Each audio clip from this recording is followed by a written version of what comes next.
제사, 옛 풍습 고수해야 하나. 옥창열. 금년설에는 집에서 푹 쉬었다. 부모님 살아계실 때만 해도 명절에는 부런철리 찾아가 배웠는데 이제는 그렇게 찾아가 배울 분도 안 계시다.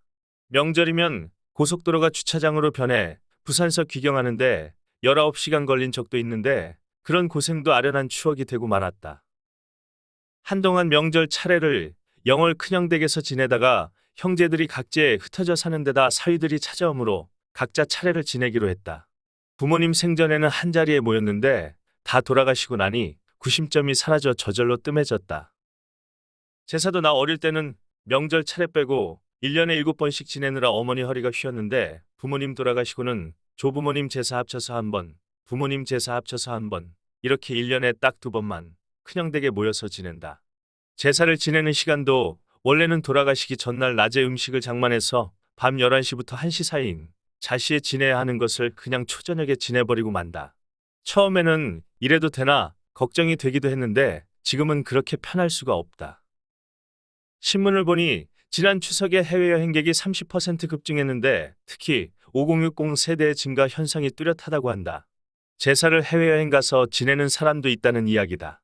제사 음식도 택배로 배달받아 지내는가 하면 심지어는 인터넷 제사를 지내는 경우도 있다고 한다.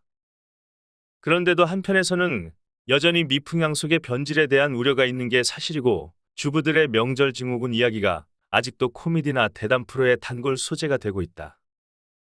옛사람들의 생각으로는 제삿날은 천상에서의 생일과 같은 것이었다. 죽음은 끝이 아닌 새로운 시작이며 지상에서의 죽음은 천상에서의 영혼으로 다시 태어나는 것을 의미했다.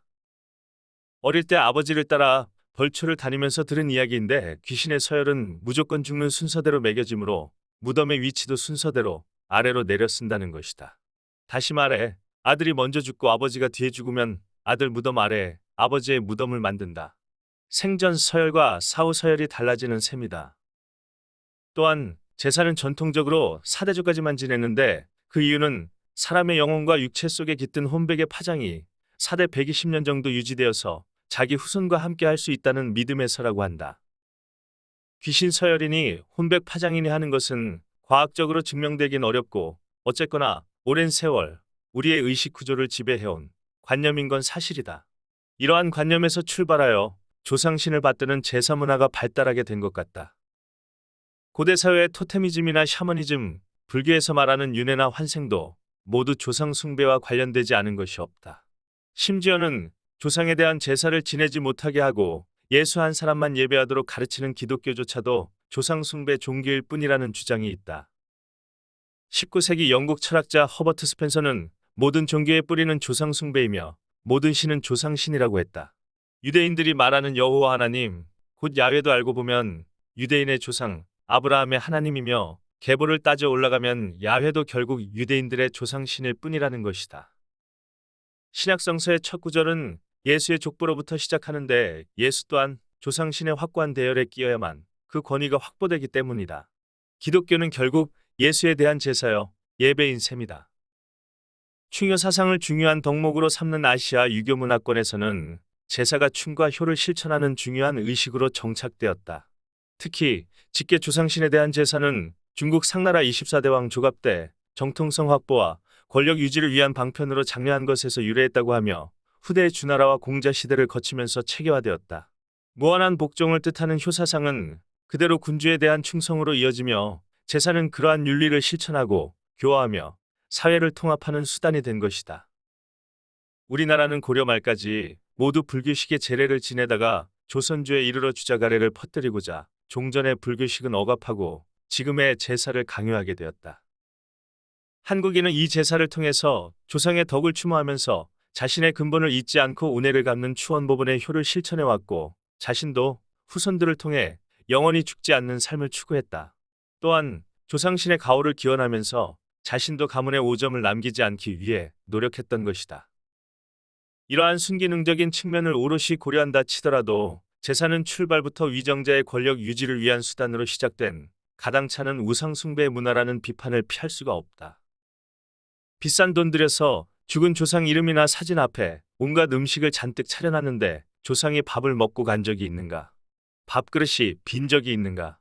죽은 조상이 제사상에 다녀갔다는 증거가 수천 년 내에 단 한 건이라도 있었던가 말이다. 수천 년 전의 유습을 그대로 유지하기에는 세상이 너무 빠르게 변화하고 있다.